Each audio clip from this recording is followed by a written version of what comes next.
하나님의 말씀은 사도행전 28장 7절에서 10절까지입니다. 이 섬에서 가장 높은 사람 보불리오라 하는 이가 그 근처에 토지가 있는지라 그가 우리를 영접하여 사흘이나 친절히 머물게 하더니 보불리오의 부친이 열병과 이질에 걸려 누워있거늘 바울이 들어가서 기도하고 그에게 안수하여 낫게 하며 이러므로 섬 가운데 다른 병든 사람들이 와서 고침을 받고 후한 예로 우리를 대접하고 떠날 때에 우리 쓸 것을 배에 실었더라. 아멘. 사도행전을 성령행전이라고 얘기를 합니다. 근데 전체적으로 보면 이 사도행전에 비춰볼 때 현대의 기독교는 많이 쪼그러들어 있다는 인상을 지울 수가 없습니다. 교회의 규모를 두고 하는 말이 아닙니다. 교회의 영향력이라 그럴까요? 교회가 사람과 세상에 미칠 수 있는 힘을 두고 하는 말입니다. 교회도 쪼그러들고 목사도 작아져 있고 교인들도 작아 보입니다.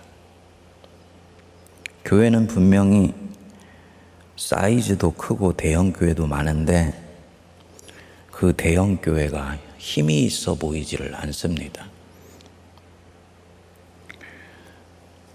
그 안에 성도들도 힘이 있어 보이지 않아요.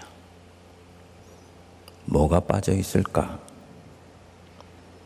사도행전 전체를 통해서 보면 권능, 능력이 빠져 있습니다.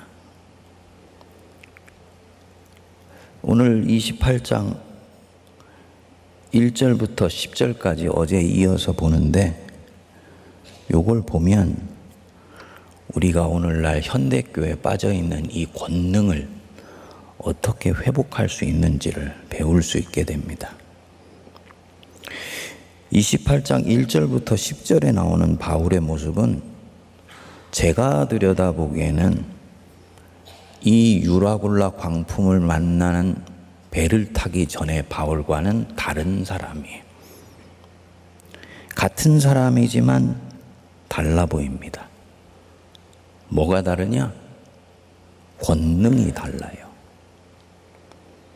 전에도 바울은 루스드라에서 다리 저는 사람 고친 적이 있고 귀신을 내어 쫓아 그것 때문에 감옥에 갇힌 적도 있었지요. 하지만 독사가 물어도 독이 몸을 해치지 못하는 이런 경우는 없었어요. 누가는 분명히 두 가지를 염두에 두면서 이 28장에 바울의 권능을 추적했을 것입니다. 첫 번째로는 지금 바울에게는 예수께서 살아계실 때 예수님이 제자들에게 하셨던 말씀이 구현되어 있다라는 것. 내가 너희에게 뱀과 전갈을 밟으며 원수의 모든 능력을 제할 권세를 주셨으니 너희를 해칠 자가 결코 없으리라. 요 말씀, 뱀과 전갈을 밟고 원수의 능력을 제어할 권세를 주었다. 요것이 이 바울에게서 지금 실현되고 있다. 둘째로는 사도행전 1장 8절에 사도행전의 주제가 되는 말씀이죠. 오직 성령이 너희에게 임하시면 너희가 권능을 받고 예루살렘과 온 유대와 사마리아와 땅끝까지 이르러 내 증인이 되리라. 성령 받으면 권능이 생기는데 이 권능이 어떻게 우리 삶에서 목격될 수 있는지를 가장 명료하게 오늘 이 대목에서 보여주는 거예요. 독사가 와서 물어도 그 독에 몸이 상하지 않는다. 그냥 문 것이 아니고 아예 물고 있었는데도 상하지 않는다. 멜리데 섬에 병든 사람들이 와서 고침을 받는다. 이렇게 대규모의 집단적 치유를 행한 경우는 여태까지 예수님 외에는 없었어요. 그런데 사도행전 28장에서 하나님이신 그리스도의 권능이 피조물인 한 사람에게 임하여 있는 것입니다. 성도님들, 이 권능 하나님이 오늘 우리에게도 주시기를 원하십니다. 내가 그 권능을 경험하지 못했다는 것과 성경에 나타난 권능은 오늘 우리에게 일어나지 않는다는 것은 전혀 같은 얘기가 아니에요. 왜 기독교를 자기 경험과 자기 이성과 자기가 가지고 있는 전제 속에 가둬 놓습니까? 성령 받은 자에게는 분명히 이런 모습이 나타난다는 거예요.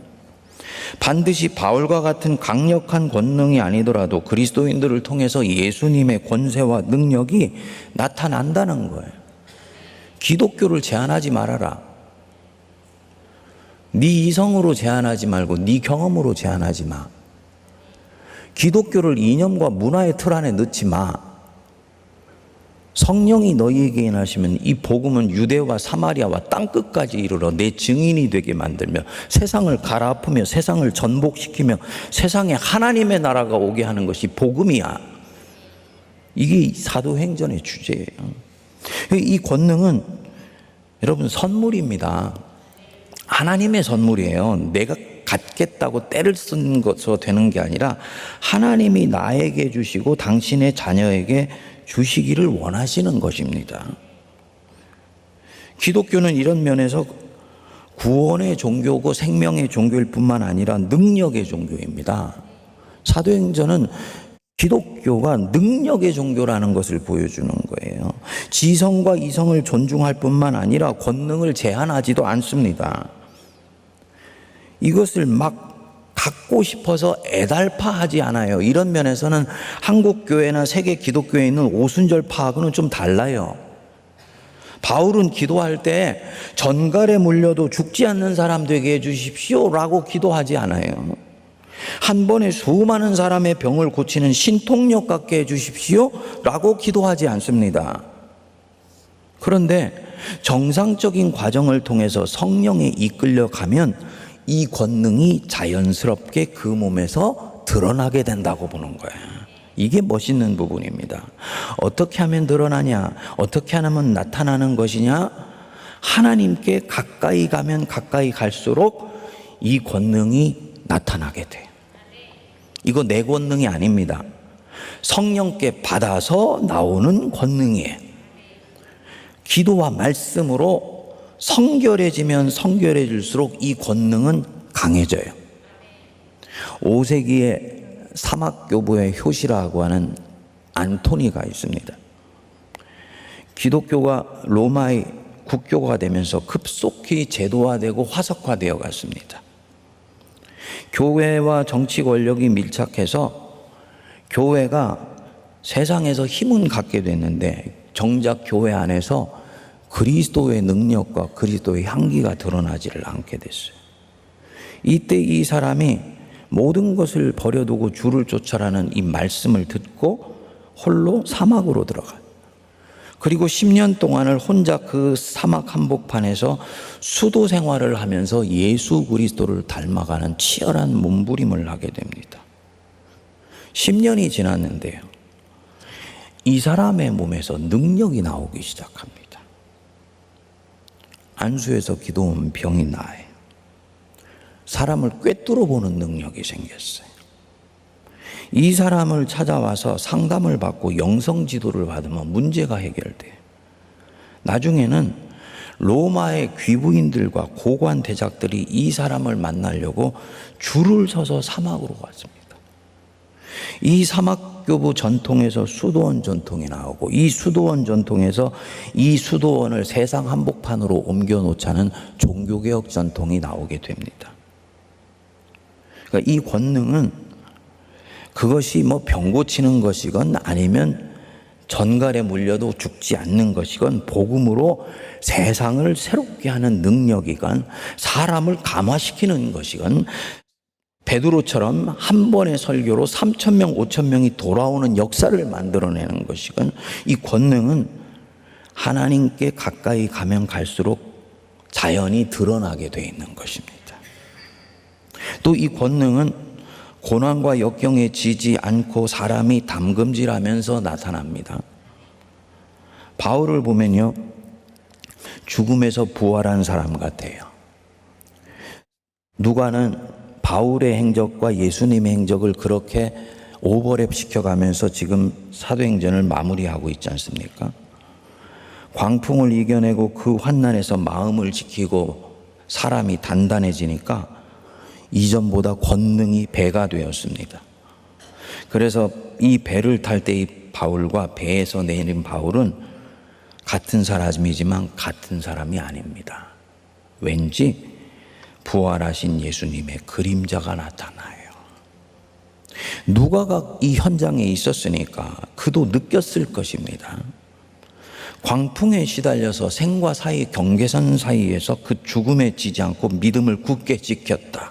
그리스도인답게 살아내었다. 그리고 그 고난 속에서 오히려 이웃을 살핀다. 그리고 그 죽음의 바다에서 구조되었다. 부활한 거예요. 그랬더니 사람이 달라져 있어요. 고난 속에서 영적으로 담금질된 것입니다. 그리고 이 고난이 바울을 하나님과 합일되게 만들어 줬겠죠. 여기서 권능이 생기는 것입니다. 내가 고난 속에 있다? 하나님이 나를 당신 앞으로 바짝 잡아당기고 있구나.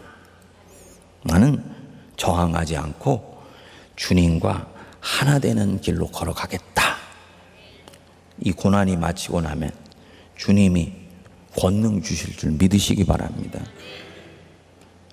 세 번째, 반대로 하나님으로부터 자꾸 멀어지면 이 권능이 사라져요. 죄 짓고 살면 권능이 드러나지를 않아요. 성령이 들어와 있기 때문에 잠재력과 가능성으로는 있지만 죄를 짓고 살기 때문에 이 권능이 싹도 틔우지 않고 꽃을 피우는 것은 생각도 못하게 되는 겁니다. 죄 짓고 살면 있던 권능도 서서히 빠져나갑니다. 탐욕스럽고 욕망에 차 있다. 가지고 있던 권능 사라집니다. 신통력을 발휘하는 목사들이 옛날에 많이 있습니다. 이 목사들이 하나님이 자기에게 하나님의 나라와 백성들 살리려고 이 권능 준 거 생각하지 않고 자기 카리스마 일방적으로 휘두르고 자기의 권력을 위해서 이 권능을 써요. 서서히 권능이 빠져나가요. 나중에 남는 것은 탐욕스러운 인간 하나뿐이에요. 하나님 영광 가리고 권능 사라지게 만드는 거예요. 권능은 절대로 자기 위해서 쓰는 것 아닙니다. 은사는 자기 위해서 쓰는 것 아니에요. 하나님 위해서 쓰는 것입니다. 죄 짓고 살면 권능이 사라진다 그랬잖아요. 반복해서 교인이 거짓말을 해. 대수롭지 않게 화를 다스리지 못하고 불뚝불뚝 화내요. 아무것도 아닌 것 같지, 그렇죠? 근데 권능의 관점에서는 그 순간 성령께서 저 사람에게 넣어준 능력이 사라져가는 거예요. 비방하고 뒤에서 수근수근하고 이거 다 죄 짓는 거. 성경적으로는 이게 결국은 내 안에 있는 성령의 능력을 약화시키는 겁니다. 갈라디아서 5장 17절에 말씀했죠. 육체의 소욕과 성령의 소욕이 네 안에서 싸운다. 이 둘이 대적함으로 서로 원하는 것을 하지 못하게 하려 합니다. 성령은 성령의 능력이 내 안에서 나타나는 사람이 되도록 나를 이끌어가고, 육체의 소욕은 성령의 능력이 죽고 초라하고 보잘것없고 아무 힘이 없는 인생으로 살다가 마무리하기를 원하는 거예요. 둘이 안에서 치열하게 싸워요. 근데 교인들이 그것을 이해하지 못하고 그냥 죄 짓고 용서함만 받으면 된다 생각하고 복음의 시야를 제한합니다. 여러분, 제가 여러 차례 말씀을 드립니다만 현대교회의 가장 치명적인 약점은요, 죄 용서의 복음이 죄 관리의 복음이 되어버렸다. 목회자부터 시작해서 성도들까지 죄 짓고 용서 구하면 되지, 하나님이 용서해 주시면 되지 라고 생각해. 문제는 뭐냐? 그렇게 해서 반복되게 별것 아닌 것처럼 죄를 짓는 순간 내 안에 있는 권능이 빠져나간다. 능력이 빠져나가요.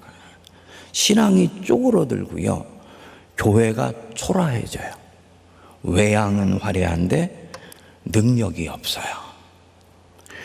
요 말씀으로 보니까 이 갈라디아서 5장에 이 성령의 능력에 대한 구절이 이해가 되더라고요. 거기에 보시면 5장 19절에 육체의 일은 분명하니 곧 음행과 더러운 것과 호색과 우상 숭배와 주술과 원수 맺는 것과 분쟁과 시기와 분냄과 당짓는 것과 분열함과 이단과 투기와 술 취함과 방탕함과 또 그와 같은 것들이니 너희에게 경계한 것 같이 경계하노니 이런 일을 하는 자들은 하나님의 나라를 유업으로 받지 못할 것이다. 하나님의 나라가 여기서 뭐지? 그리스도인들에게는 하나님의 나라가 임하여 있는데 하나님의 나라를 유업으로, 즉 유산으로 받지 못한다는 얘기가 뭐지? 하나님이 성령을 통해서 이 사람에게 준 하나님 나라의 권세, 권능을 통해서 하나님의 나라가 확장되는 힘을, 잠재력을 다 교인들에게 주셨어요. 근데 이것이 이런 일을 하고 죄를 짓고 우리가 살면 그 하나님 나라의 권능이 우리 안에 유산으로 상속되지를 못한다는 얘기를 하는 것입니다. 사랑하는 여러분, 오늘 우리 사도 바울의 경우를 보면서 우리가 바울처럼 될 수는 없지만 바울이 가진 권능, 기독교가 가진 이 성령의 권능이 회복되는 쪽으로 우리 삶의 방향을 돌리실 수 있게 되기를 바랍니다. 그거 어떻게 하면 됩니까? 아주 쉬워요. 성령의 9가지 열매를 내 안에 계속 추구하고 살면 돼요. 이제부터 내가 미워하는 마음보다 사랑하는 마음 갖고 살아야지. 이건 단순히 품성만이 아니라는 얘기예요. 그 마음 갖기 시작하는 순간 이 사람 안에 성령의 권능이 회복되기 시작해. 기뻐해. 작은 일에도 기뻐해. 화평해. 오래 참아요. 속에서 화가 치밀어 오는데도 주님 앞에 꾹 참으면서 주께 기도해. 성품이 좋아지는 것. 하지만 거기에 들은 선물이 또 있다는 거예요. 성령께서 이 사람에게 주신 권능이 자라가기 시작한다. 그래서 사랑과 희락과 화평과 오래 참음과 자비해, 선을 베풀어, 충성돼, 온유해, 절제해. 이게 다 성령의 권능을 맺어가는 길이에요. 이 사람의 기도는요, 하늘의 보좌를 움직이는 능력이 있는 줄 믿으시기 바랍니다. 뒤에서 혼자서 쫑알쫑알 하면서 얘기하면서 뭐 저 같은 사람이 아니요. 권능이 있는 자의 기도이기 때문에 하나님의 보좌를 움직이는 능력이 있는 것입니다. 병든 자를 위해서 뒤에서 기도하면 낫게 되는 역사를 하나님이 주시는 줄 믿으시기 바랍니다. 이 사람이 하고 있는 작은 말과 언어는 사회 한복판에서 사람의 마음을 움직이고 세상을 움직이는, 지축을 흔드는 능력이 있다. 믿으시기 바랍니다. 그래서 우리가 사도행전을 마무리하면서 우리가 이 교회의 잃어버린 권능을 회복해야 되겠구나. 성령의 능력을 회복해야 되겠구나. 목회자가 본래 가질 수 있도록 하나님이 주신 이 카리스마, 자기가 원하는 대로 권력을 휘두르는 카리스마가 아니고 하나님이 일을 하는데 필요한 이 카리스마, 이거를 회복하고 장로님들이 이 카리스마를 회복해야 되겠구나. 이런 소망을 우리가 함께 가질 수 있게 되기를 바랍니다. 그래서 우리 세문안교회가 이 광화문 한복판에서 이 권능을 회복하여서 세상에 선한 영향력을 끼치는 교회 되기를 주님의 이름으로 축복드립니다. 기도하겠습니다. 하나님 아버지 감사드립니다. 현대교회 초라해지고 쪼그러진 기독교가 사도행전에 나오는 담대한 기독교로 변화되어 가는데 저희들 자신이 사용되게 하여 주시옵소서. 하나님의 능력을 제한하지 않게 하시고 내 경험과 내가 가지고 있는 지식의 범위에 가둬두지 않게 하시며 성령의 능력이 내 안에서 마음껏 뿜어져 나오게 하셔서 오직 성령이 너희에게 임하시면 너희가 권능을 받고 온 유대와 사마리아와 땅끝까지 이르러 내 증인 되리라 하신 이 말씀이 우리들의 각자의 삶 속에 구현되도록 은혜 내려 주시옵소서. 그래서 주님께서 저희들에게 주신 말씀의 예언대로 뱀과 전갈을 밟으며 원수의 모든 능력을 제어하며 누구도 너희를 해칠 자가 없으리라. 담대한 그리스도인으로 이 땅을 살아 승리하게 하여 주옵소서. 다음 주에 있는 부흥회에도 하나님 역사하셔서 권능의 기독교가 우리들 심령 속에 임하게 하시고 강사 목사님을 통해서 하나님이 예비하신 폭포수 같은 은혜가 모든 심령 속에 임하게 하여 주옵소서. 그래서 연약한 믿음이 힘을 얻게 하시고 마음에 죽어있는 영혼이 부활되게 하여 주시며 병든 자가 살아나게 하여 주시고 시야가 확장되어 땅끝까지 복음을 전하는 담대한 그리스도인들로 새롭게 변화되는 은혜 임하게 하옵소서. 이제는 우리 주 예수 그리스도의 크신 은혜와 하나님 아버지의 무한하신 사랑하심과 성령님의 위로교통 감동 감화 역사하심이 담대한 그리스도인으로 세상을 이겨 승리하며 하나님의 나라의 유산을 내 인생 속에 마음껏 구현하여 그것을 주를 기뻐하게 하시는 일에 쓰기로 다짐하는 모든 거룩한 주의 백성들과 피로 값주고 사신 우리 세문안 교회와 이 나라 이 민족과 저 북녘과 온 세계 위에 이제로부터 영원토록 함께 하옵시기를 간절히 축원하옵나이다. 아멘.